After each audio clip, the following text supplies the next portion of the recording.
From New Jersey, from Cherry Hill, New Jersey. Baka nagsasabi na ng Good Morning Philippines. Kasi po, gusto kong ipakita sa inyo tong clip na to. Probably, marami na sa inyo yung nakapanood.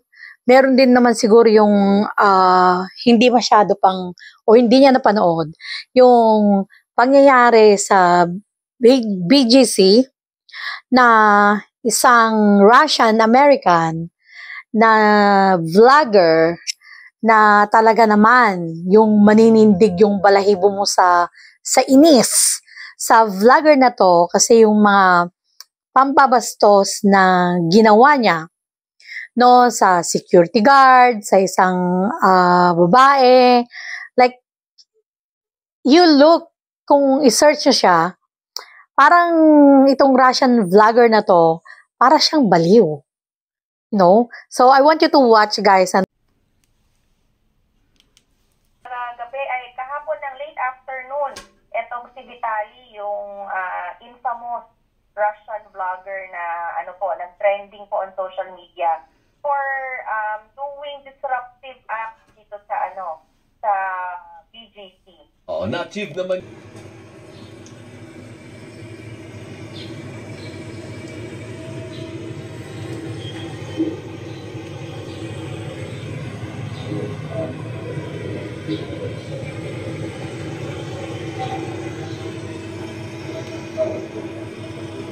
So, nakita nyo naman na yung ginawa niya na pang-agaw niya ng pagkuha niya yung sombrero ng security guard, gusto pa niyang kumuha ng baril, and then prank niya yung isang babae. Like, hindi ko na lang may pakita sa inyo lahat, but I'm pretty sure na kung hindi nyo pa nakikita, i-google nyo sa YouTube tungkol sa Russian American vlogger na to. At yun nga, nung hinanap ko siya sa Wikipedia, is talagang gawain na niya yung pranks, nagpra-prank, pero parang yung mga pranks niya is way beyond, way below the belt. At kung makita niyo siya, para siya talagang may pililing sa ulo. Hindi normal yung even actuations niya. Marami naman tayong mga nakikitang nagpra-prank, no, na mga nag-vlog. Pero yung itsura ng vlogger na yon is para siya talagang may tililing sa ulo, para talagang may something. Tapos, nung ni-research ko siya, pati rin sa Florida, ang dami niyang mga pinaggagawa na talagang below the belt na mga pranks. At to the point na nagiging criminal act na yung mga pranks niya. Pero nakapagtataka ka dahil sa dami ng mga ginawa niyang mga pranks, hindi siya nabibilanggo. Yung nadidismiss ang kanyang mga cases. You know? At ayun, sa mga kagaya niya, dapat hindi na nakakalabas ng bansa at hindi na tinatanggap ng mga ibang bansa na pinupuntahan niya because it's really mean and he's like crazy. Para siya talagang baliw. Kaya ito, sa mga Pilipino, like talaga naman, ang mga Pilipino kaya gustong-gusto ng mga foreign vloggers ang nagpupunta sa Pilipinas at actually doon na sila naninirahan. Dahil, well, first of all, yung nandun na yung source of income nila, yung kanilang pag-vlog, because alam nila ng mga Filipinos is niyayakap ang mga foreign vloggers na to. At millions of millions ang kanilang mga subscribers. At ang mga millions na subscribers na yon is mostly mga Filipinos. Pero tignan mo naman yung mga vlogger na mga talagang like mga charity vloggers, mga ganon, hindi pa umaabot ng mga 10 millions ang kanilang mga Filipino subscribers. So, kinda like, okay. Yun na yung paulit-ulit kong sinasabi na dapat tangkilikin natin ang ating sariling atin. Walang masama na humanga tayo sa mga foreign vloggers, pero dapat tangkilikin muna natin ang ating sariling mga Filipino vloggers. Kagaya yung may siraulong Russian-American vlogger na to, na gano'n ang ginagawa niya, wala siyang pakundangan na kahit nahuli na siya at yung mugshot niya, nakangitim pa rin siya. Para bang sinasabi niya na, kaya-kaya ko tong makawala sa ganitong sitwasyon. Ilang beses nang nangyari to, wala to. Ganon yung makikita mo na reaction niya nung siya ay nahuli at siya ay na-mugshot, parang wala lang. Parang for him, this is already something na I'm used to it. I can get away with it. I can get away from it anyway. Yung parang okay lang kasi mapapawalang sala ako. Nag-iisipin niya siguro, lalo na sa Pilipinas, yung maglalagay lang siya. Para bang yun ang makikita mo sa mukha niya, na he's so smug talaga. Talagang naasar ka na, para bang, naku, sana hindi mo na to i-deport. Sana ilagay mo na to sa kulungan, sa munting lupa muna ilagay. Parang I know it's bad to have those kind of thoughts, pero on the other hand, tao lang naman tayo. Sa ginawa niyang kabastusan sa Pilipinas, at hindi lang sa Pilipinas, at sa ibang bansa pa, na naman, na nakapagtataka na talaga naman na bakit siya, all the cases were dropped. Could be because binabayaran niya yung mga